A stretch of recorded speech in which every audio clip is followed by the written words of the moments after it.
Paano kayo nagkakilala? Ay! Si Jovel Salarquero or sabihin na natin Ninyo kasi mas kilala siya bilang Ninyo. Schoolmate ko siya nung high school.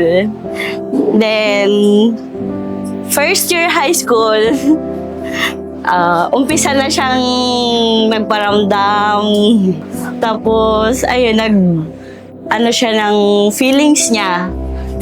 Then, mga months lang. Then, nung college ako, hindi siya tumigil na nagchat-chat pa rin hanggang nung Manila ako. Pero, hindi pa rin siya tumitigil mag-effort. Si Jomel, siya yung first love ko. Then, nung 2024, nagbalik ako dito sa Pangasinan.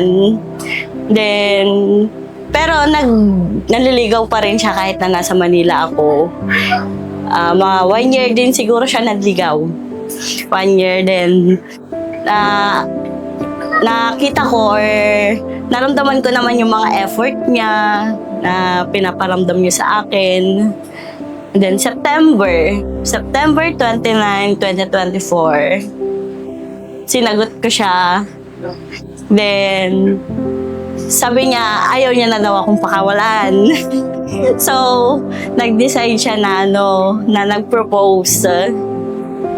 Nag-propose na siya. Then, hanggang sa nagplan kami, pero kasama namin si Lord. Pinagdasal namin dito. Pinagdasal namin yung date, yung month, na kung kailan namin igaganapin yung pinakamahalagang araw sa aming dalawa.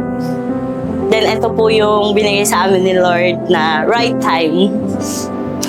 Habi. Thank you sa lahat-lahat. Thank you sa... Thank you sa pag-aantay. Thank you sa mga effort. Thank you din dahil hindi ka nagsawa. Dumating yung time na binigay ni Lord. At ito na yung right time. Hindi ko pinapangako kasi tutuparin ko na lahat ng mga sasabihin ko sa araw na ito, gagawin ko. At lagi mong tatandaan, hindi ko man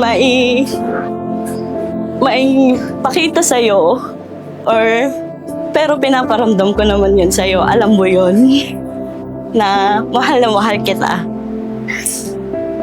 Alam mo naman na marami tayong pinagdaanan, pero andyan ka na umalalay in terms of ups and downs. Basta, habang akong nabubuhay, ikaw at ikaw lang ang pagsisilbihan ko, mamahalin ko ng tapat. Walang iba. Basta, lagi lang tayong magdasal. Lahat ng mga problema or lahat ng mga pagsubok na darating sa atin, magkasama tayong haharap. At kung mabibigyan mo tayo ng or bibigay man sa atin ni Lord yung pinakahiling natin, kayo at kayo lang yung mamahalin ko habang ako nabubuhay. Basta lagi mo tatandaan, mahal na mahal kita.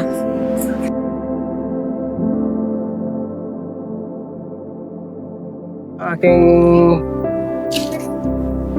promise kay bride na soon to be Mrs. na mamahalin ko siya ng habang buhay at sabay kami maglilingkod kay Lord ng habang buhay na ayun nga dahil si bride din po yung isang dahilan kaya nakilala ko tuluyan si Lord. My wife, ayan, totally after nito magiging wife na nga talaga kita. Yeah, I love you. Sorry, naiyak na ako talaga. Yan na. Si Marino, ang pangalawa kong anak. Parang hindi pa ako handa na mag-asawa siya eh. Kasi parang siya yung kumata yung bread winner ng pamilya ko, lalo na wala na yung papa niya. Pero talagang darating yung time na siyempre mag-asawa na siya. Siyempre kailangan din niya ng may partner magbuo ng pamilya. Kasi yan yung ng mga mananampalataya, magbuo ng pamilya. At ang nasasabi ko, salamat sa kanyang kabaitan. Minsan, meron yung hindi kami nagkakaintindihan dahil sa kasupladaan niya. Pero mabait yung anak ko na yan. At nagpapasalamat ako dahil kahit na may plano siyang mag-asawa, nariyan pa rin yung kaisipan niya na tumulong sa kanyang kapatid, lalo na may bunso pang mag-aaral. At naniniwala siya sa Panginoon na patuloy yung gusto niyang gawin na tumulong. Kaya yun, salamat. Dahil ayokong salamat dahil kahit na masungit yan, hindi pa rin nawala yung puso niya na umiintindi sa mga pangangailangan namin. Yun ang pinaka-the best.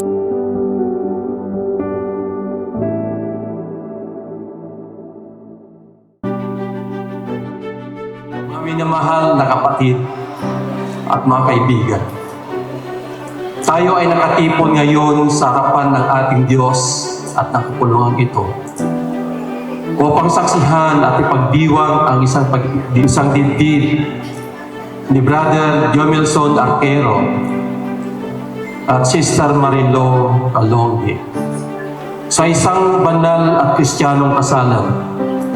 Ang tipan ng mag-asawa ay tinakda at tinatag ng Diyos na siyang lumikha sa atin na lalaki at babae.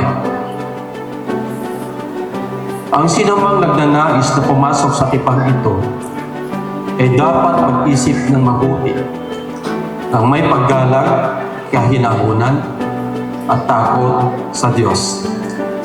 Sapagkat ang pag-asawa ay isang banal na tipan, ito ay dapat igalang.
So, Brother Jomilson, you may kiss the bride.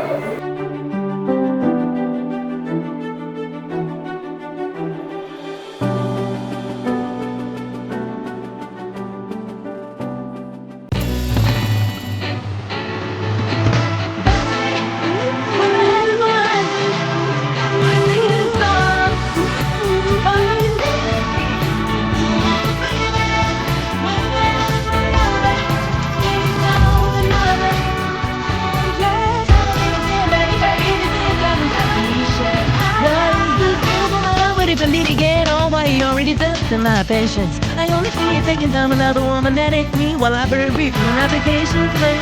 So I got my hands on him, I'm telling my food for long. You kept you waiting, anticipating. Pray to the Lord to get into my London.